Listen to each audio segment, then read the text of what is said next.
Estamos de volta com o Religare, Conhecimento e Religião. O tema do programa de hoje é tradicionalismo católico. Nós estamos conversando aqui com o historiador Vitor Almeida Gama.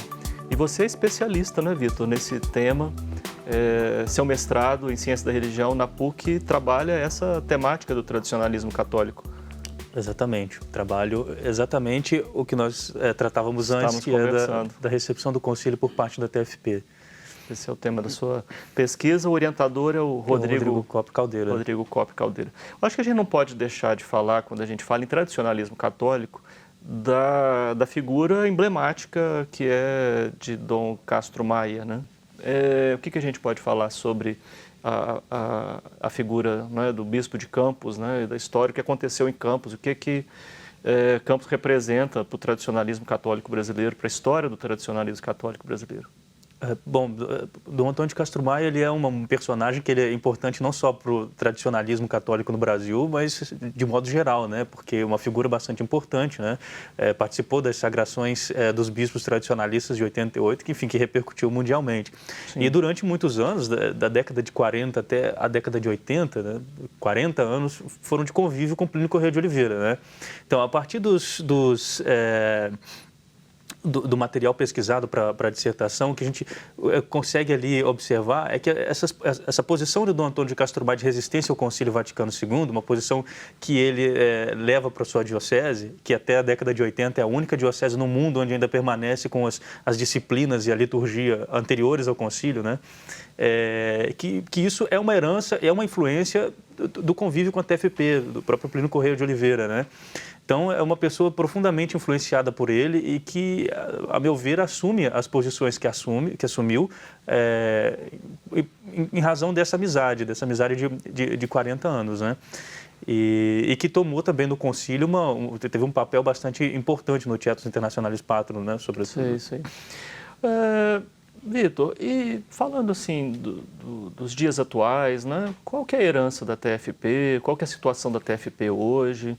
Não é? Outros grupos que surgiram da TFP?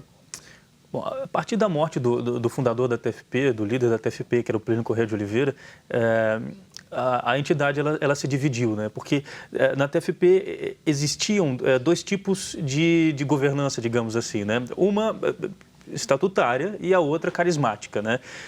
A estatutária era exercida pelos fundadores da TFP, pelos membros do Conselho Nacional, e a carismática era exercida pelo atual Monsenhor João Escognamigo Cladias, né, fundador dos Arautos do Evangelho. Então, por uma disputa de lideranças ali após a morte do fundador, a entidade acaba, então, se dividindo, né?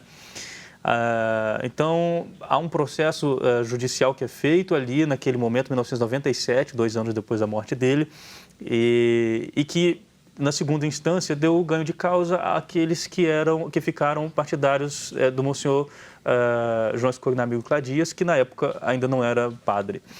E, com isso, os fundadores da TFP precisaram, então, criar uma nova associação, que é o Instituto Plínio Corrêa de Oliveira, que continua com os mesmos métodos de ação, o mesmo ideário da TFP, né? E, de outro lado, o Monsenhor João Escognamigo Cladias funda a Associação Cultural Nossa Senhora de Fátima e que, posteriormente, migram esses membros para a Associação Internacional de Direito Pontifício Arautos do Evangelho, né? Sim.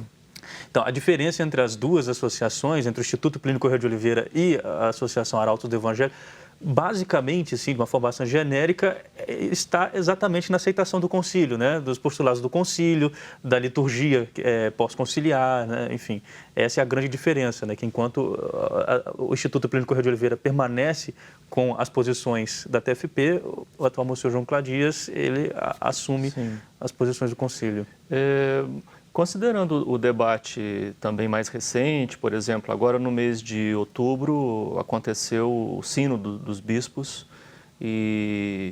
sobre a questão da Amazônia, né? Houve por parte dos grupos tradicionalistas católicos uma reação bastante dura contra o Sínodo e contra o Papa. O que é que está por detrás desse embate? de fato, houve essa reação e aqui no Brasil uma reação que se pode dizer que capitaneada exatamente pelo Instituto Plínio Corrêa de Oliveira, né? Que historicamente tem uma relação de tensão com a hierarquia da igreja, né?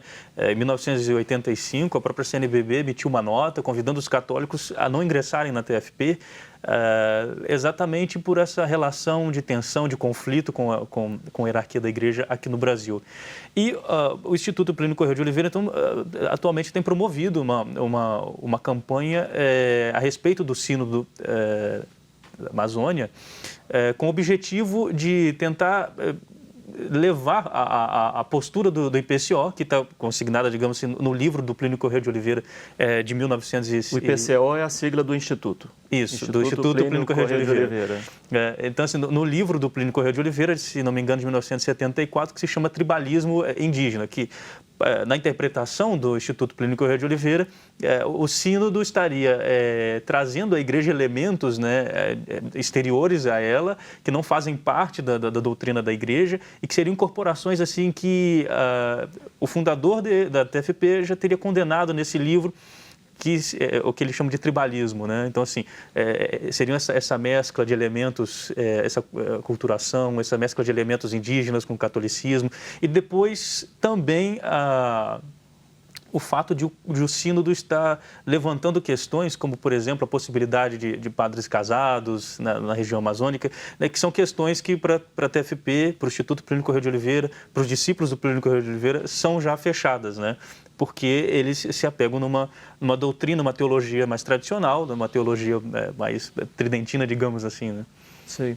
Bom, mas no mesmo mês de outubro, falando de tradicionalismo católico, o Vaticano determina uma intervenção no Arautos do Evangelho, que é o outro grupo herdeiro aí da TFP. O que você nos diz sobre esse evento? Exatamente. Bom, essa intervenção ela é resultado de uma investigação prévia que foi feita em 2017 e que não bem conclui, mas tem uma nova etapa agora na intervenção, né? E essa investigação ela se iniciou a partir de denúncias de algumas práticas e doutrinas que seriam meio que escapariam assim a doutrina institucionalizada assim, do catolicismo. Então, isso acabou provocando uma visita apostólica em 2017. Uma visita apostólica significa dizer que o próprio Papa, né, está atento àquelas questões ali que foram levantadas e que foram denunciadas a ele, e isso é fruto também dessa relação de tensão a que eu me referi antes, né, em relação ao Instituto Plínio Corrêa de Oliveira. Essa relação de tensão com a hierarquia católica está presente também nos Arautos do Evangelho, né?